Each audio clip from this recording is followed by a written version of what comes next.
Good morning students. आज हम लोग बिहार बोर्ड में पूछे जाने वाले साइंस के महत्वपूर्ण बहुविकल्पीय प्रश्नों के बारे में चर्चा करेंगे और बच्चों की परीक्षा में जाने से पहले निश्चित रूप से ही इन प्रश्नों को देख करके जाएं ताकि आपका इसका लाभ मिल सके, बेनिफिट हो सके। तो आइए बच्चों, हम लोग सवाल नंबर पहला को देखते हैं कि पहला क्या है। पहला सवाल है बच्चों कि बल की एसआई इकाई क्या है। तो ऑप्शन में दिया है बच्चों जूल, न्यूटन, वाट, पास्कल। तो हम जानते हैं बच्चों कि बल की एसआई यूनिट जो है न्यूटन होती है। तो इसका सही ऑप्शन हो जाएगा बच्चों न्यूटन, बी ऑप्शन सही है। अब हम लोग देखते हैं बच्चों दूसरे प्रश्न को। मानव शरीर में सबसे बड़ी ग्रंथि कौन सी है। पहला ऑप्शन दिया है अग्नाशय, दूसरा यकृत, तीसरा थायराइड, चौथा पिट्यूटरी। तो मानव शरीर की सबसे बड़ी ग्रंथि बच्चों यकृत है। इस प्रकार इसका ऑप्शन बी सही हो जाएगा। तीसरा सवाल देखते हैं बच्चों कि अवतल दर्पण का उपयोग किया जाता है वाहन के शीशे में, सेविंग दर्पण में, पेरिस्कोप में, दूरबीन में। तो हम जानते हैं बच्चों इस ऑप्शन के अनुसार सही हो जाएगा सेविंग दर्पण में, अर्थात अवतल दर्पण का उपयोग किया जाता है। तो इसका इस ऑप्शन के अनुसार सही ऑप्शन हो जाएगा सेविंग दर्पण, यानी ऑप्शन बी सही है 3 का। अब हम लोग देख रहे हैं बच्चों कि बेकिंग सोडा का रासायनिक नाम है, अर्थात बेकिंग सोडा का रासायनिक नाम क्या है, इसके बारे में देखते हैं। पहला ऑप्शन है बच्चों सोडियम क्लोराइड, दूसरा है सोडियम कार्बोनेट, तीसरा है सोडियम बाइकार्बोनेट, चौथा है कैल्शियम कार्बोनेट। तो बेकिंग सोडा का रासायनिक नाम बच्चों सोडियम बाइकार्बोनेट होता है। तो इसका सही ऑप्शन हो जाएगा बच्चों ऑप्शन सी। अब देखते हैं बच्चों चौथा कि विद्युत शक्ति का सूत्र क्या होता है। विद्युत शक्ति का सूत्र क्या होता है, आइए बच्चों हम लोग इसे देखते हैं। तो विद्युत शक्ति का सूत्र में दिया हुआ है V by I R square, I square R B में वी आई, और चौथा दिया है R बाई आई। तो इसका सही ऑप्शन हो जाएगा बच्चों option B I R square, जहाँ पर पावर बराबर होता है आई स्क्वायर आर जब धारा आई हो और प्रतिरोध आर हो। तो इसका सही ऑप्शन हो जाएगा बच्चों 5 का बी।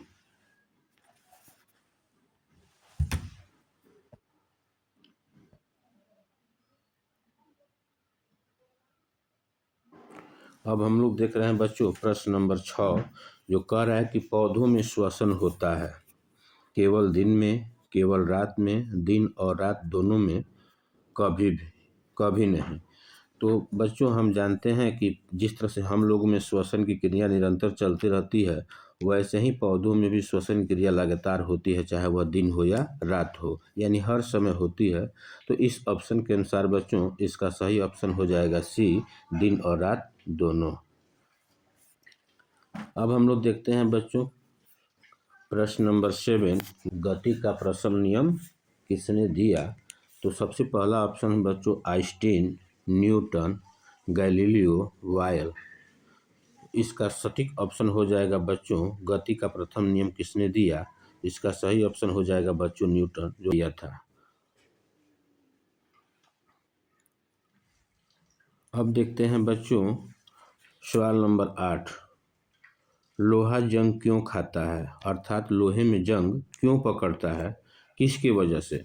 तो हम लोग देखेंगे पहला प्रश्न है कार्बन डाइऑक्साइड से, ऑक्सीकरण से, अपचयन से, ऊष्मा से। तो हम जानते हैं बच्चों कि ऑक्सीकरण की वजह से ही लोहे में जंग लगता है, अर्थात जब लोहा धातुओं के साथ आकाश और नमी की उपस्थिति में ऑक्सीजन से विक्रिया करता है तो ऑक्साइड बनाते हैं, और वही ऑक्साइड जो जंग के नाम से जाना जाता है। तो असल बच्चों इस प्रकार इसका सही ऑप्शन हो जाएगा ऑक्सीकरण से। तो लोहे में जंग क्यों खाता है, इसका सटीक आंसर हो जाएगा ऑक्सीकरण से, ऑप्शन बी सही है। अब देखते हैं बच्चों 9 कि आँख का वह भाग जहाँ प्रतिबिंब बनता है। आँख का वह भाग जहाँ प्रतिबिंब बनता है। तो पहला ऑप्शन है बच्चों कार्निया, दूसरा है पुतली, तीसरा है रेटिना, चौथा है लेंस। तो इसका सटीक आंसर हो जाएगा बच्चों रेटिना। इसको हिंदी में दृष्टिपटल भी कहा जाता है। आइए बच्चों देखते हैं हम। कार्निया जो होता है सबसे आँख का बाहरी भाग होता है जहाँ से प्रकाश प्रवेश करता है, और पुतली जो होती है आँख में जाने वाली प्रकाश की मात्रा को नियंत्रित करती है, जबकि किसी वस्तु का प्रतिबिंब हमारे आँख के भाग रेटिना पर बनता है। तो इसका सही ऑप्शन हो जाएगा बच्चों सी।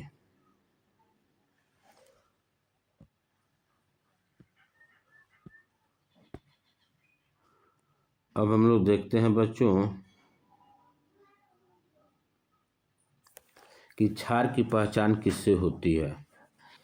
तो हम जानते हैं बच्चों की अम्ल क्षार और की पहचान जो है सूचक के माध्यम से किया जाता है। तो अब हम लोगों को देखना है कि क्षार की पहचान किससे होती है। पहला है बच्चों नीला लिटमस, दूसरा है लाल लिटमस, तीसरा है हल्दी, चौथा है फिनाल्थेलिन।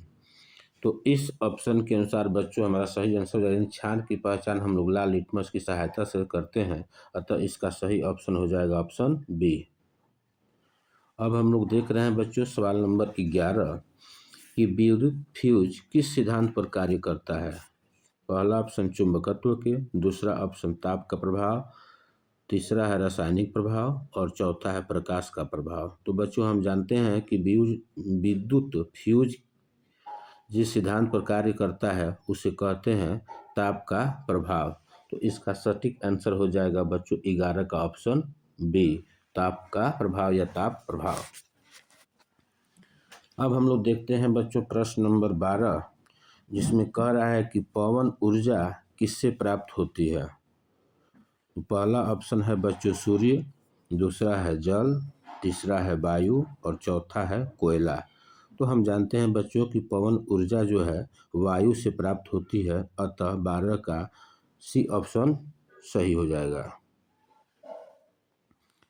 13 नंबर दिया है बच्चों कि गुणसूत्र पाए जाते हैं। पहला ऑप्शन में साइटोप्लाज्म, नाभिक, दूसरा नाभिक, तीसरा माइटोकॉन्ड्रिया, चौथा राइबोसोम।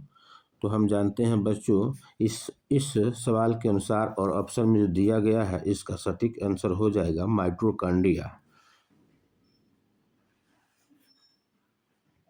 अब हम लोग देखते हैं 14 नंबर सवाल बच्चों कि भोजन का परिवहन पौधों में किससे होता है।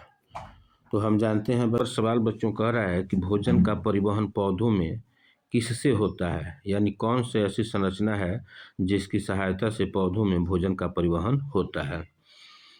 तो पहला ऑप्शन दिया है बच्चों जाइलम, दूसरा है फ्लोएम, तीसरा है पत्ती और चौथा है तना। तो हम जानते हैं बच्चों कि पौधों में भोजन का परिवहन के लिए जो उत्तरदायी ऊतक होता है वह होता है बच्चों फ्लोएम, जबकि जाइलम के द्वारा जल का परिवहन होता है। तो इस प्रकार इसका सटीक आंसर हो जाएगा बच्चों 14 का बी फ्लोएम।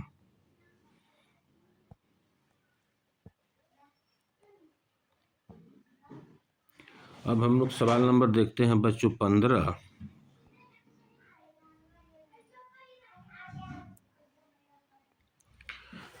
कह रहा है कि आवर्त सारणी में एक ही वर्ग के तत्वों के गुण यानी भिन्न होते हैं, समान होते हैं, असंबंधित होते हैं, बदलते रहते हैं। आइए बच्चों देखते हैं इसे और समझ लेते हैं क्वेश्चन को कि कह रहा है कि आवर्त सारणी में एक ही वर्ग के तत्वों के गुण कैसे होते हैं। यानी पहला ऑप्शन कह रहा है कि भिन्न होते हैं यानी अलग अलग होते हैं, दूसरा समान होते हैं मतलब जैसे होते हैं, तीसरा है असंबंधित और चौथा है डी बदलते रहते हैं। तो इस 15 का सटीक आंसर हो जाएगा बच्चों कि आवर्त सारणी में एक ही वर्ग के तत्वों के गुण जो है समान होते हैं, यानी इसका सटीक आंसर हो जाएगा ऑप्शन बी। अब हम लोगों को देखना है कि मलेरिया किससे होता है। तो हम देख रहे हैं ऑप्शन दिया हुआ है बैक्टीरिया, विषाणु, प्रोटोजोआ, फंगस। तो हम जानते हैं बच्चों कि मलेरिया जो होता है प्रोटोजोआ के कारण होता है, अतः 16 का सही ऑप्शन हो जाएगा बच्चों सी। 17 बच्चों दिया है कि विद्युत मोटर किस सिद्धांत पर कार्य करती है।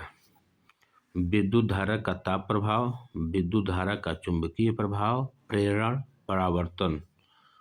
तो बच्चों हम जानते हैं विद्युत मोटर जिस सिद्धांत पर कार्य करती है उसे कहते हैं विद्युत धारा का चुंबकीय प्रभाव, अर्थात 17 का ऑप्शन बी सही हो जाएगा। अब हम लोग देखते हैं 18 कि ऑक्सीजन की खोज किसने की। ऑक्सीजन की खोज किसने की? तो पहला ऑप्शन है बच्चों न्यूटन, दूसरा है प्रिस्टली, तीसरा है डार्विन और चौथा है डाल्टन। तो ऑक्सीजन की खोज बच्चों जोसेफ प्रिस्टली ने की थी, तो इसका सही ऑप्शन हो जाएगा ऑप्शन बी। 19 देखते हैं बच्चों हम सवाल नंबर 19 कि ध्वनि निर्मात में क्यों नहीं गमन करती या चाहे क्यों नहीं चलती। तो इसका पहला ऑप्शन है माध्यम नहीं, अधिक दूरी, कम ऊर्जा, अधिक आवृत्ति। तो बच्चों हम जानते हैं कि ध्वनि के गमन करने के लिए माध्यम की आवश्यकता होती है, जबकि निर्वात में कोई माध्यम नहीं होती है, इसलिए उसमें ध्वनि का गमन नहीं होता है। तो ऑप्शन के अनुसार बच्चों इससे पहला सही हो जाएगा ऑप्शन माध्यम नहीं। तो इसका सटीक आंसर हो जाएगा बच्चों पहला यानी ए।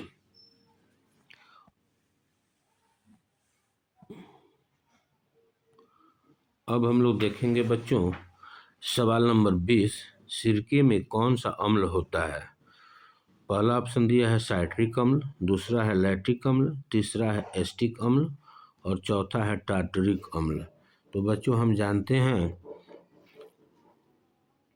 कि सिरका में एसिटिक अम्ल पाया जाता है, तो इस ऑप्शन के अनुसार बच्चों 20 का ऑप्शन सी सही हो जाएगा। अब हम लोग देखते हैं सवाल नंबर 21, इसमें कह रहा है बच्चों कि इंसुलिन हार्मोन नियंत्रित करता है, यानी कौन नियंत्रित करता है। जो इंसुलिन हार्मोन क्या होते हैं, जो अग्नाशय से निकलते हैं उसे किसे नियंत्रित करने का काम करते हैं, इस ऑप्शन के अनुसार देखते हैं बच्चों। तो पहला है रक्तचाप, दूसरा है शर्करा, तीसरा है वृद्धि, चौथा है ताप। तो इंसुलिन हार्मोन बच्चों शरीर में शर्करा की मात्रा को नियंत्रित करते हैं, यानी ए ऑप्शन हो जाएगा इसका बी। अब देखते हैं बच्चों 22 विद्युत धारा मापने का यंत्र है। पहला ऑप्शन है वोल्टमीटर, एमीटर, ओमीटर, गैल्वेनोमीटर। तो 22 का ऑप्शन बी सही हो जाएगा। विद्युत धारा मापने का यंत्र जो है एमीटर है बच्चों, तो इसका 22 का सटीक आंसर हो जाएगा ऑप्शन बी। 23 कागज बनाने के लिए किस पेड़ का उपयोग होता है। तो हम जानते हैं बच्चों कि कागज बनाने के लिए पाइन, स्प्रूस, यूकलिप्टस जैसे पेड़ों का उपयोग किया जाता है। अब हमें देखना है कि इस ऑप्शन में क्या दिया है। तो कागज बनाने के लिए किस पेड़ का उपयोग होता है, तो पहला ऑप्शन है बच्चों नीम, दूसरा है बबूल, तीसरा है यूकेलिप्टस, चौथा है पीपल। तो इस ऑप्शन के अनुसार बच्चों इसका सटीक आंसर हो जाएगा ऑप्शन सी यूकेलिप्टस। अब हम लोग देखते हैं बच्चों प्रश्न नंबर 24 कि रक्त के थक्के बनाने में सहायक हैं, अर्थात कौन ऐसे चीज़ हैं जो कि रक्त को बनाने में सहायक है। तो पहला है बच्चों आरबीसी, दूसरा है डब्ल्यूबीसी, तीसरा है प्लेटलेट्स और चौथा है प्लाज्मा। तो हम जानते हैं बच्चों कि रक्त को थक्का बनाने में जो हमारे शरीर में प्लेटलेट्स और विटामिन के जो है महत्वपूर्ण भूमिका निभाते हैं। तो इस ऑप्शन के अनुसार जब देखेंगे बच्चों तो 24 का ऑप्शन सी सही हो जाएगा प्लेटलेट।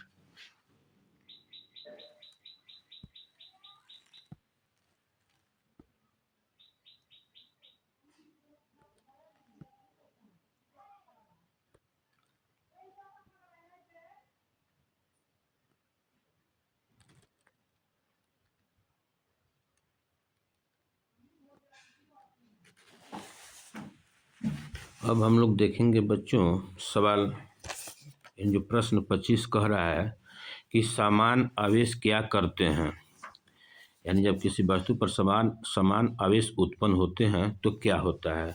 तो हम जानते हैं कि बच्चों जब भी किसी वस्तु से समान आवेश उत्पन्न होते हैं तो एक दूसरे को प्रतिकर्षित करते हैं, अर्थात विकर्षण की घटना उसमें होती है। अब देखते हैं बच्चों ऑप्शन क्या दिया हुआ है। तो 25 में पहला है बच्चों आकर्षण, दूसरा है विकर्षण, तीसरा है विलयन, चौथा है स्थिर। तो इस प्रश्न का सही ऑप्शन हो जाएगा बच्चों ऑप्शन बी, विकर्षण, जिसको प्रतिकर्षण के नाम से भी जाना जाता है। अब है बच्चों प्रश्न नंबर 26 कि पौधों में गैसों का आदान प्रदान होता है, यानी पौधों में गैसों का आदान प्रदान किसके माध्यम से होता है। तो हम इसमें पहला ऑप्शन है बच्चों जड़ों से, दूसरा है तनों से, तीसरा है रंध्रों से और चौथा है फूलों से। तो हम जानते हैं बच्चों कि पेड़ पौधों में गैसों का आदान प्रदान जो है रंध्रों की सहायता से होता है। इसके साथ साथ वाष्पोत्सर्जन की क्रिया भी पत्तियों में पाए जल में रंध्रों के माध्यम से ही होती है। अतः इस प्रश्न का सही ऑप्शन हो जाएगा बच्चों सी।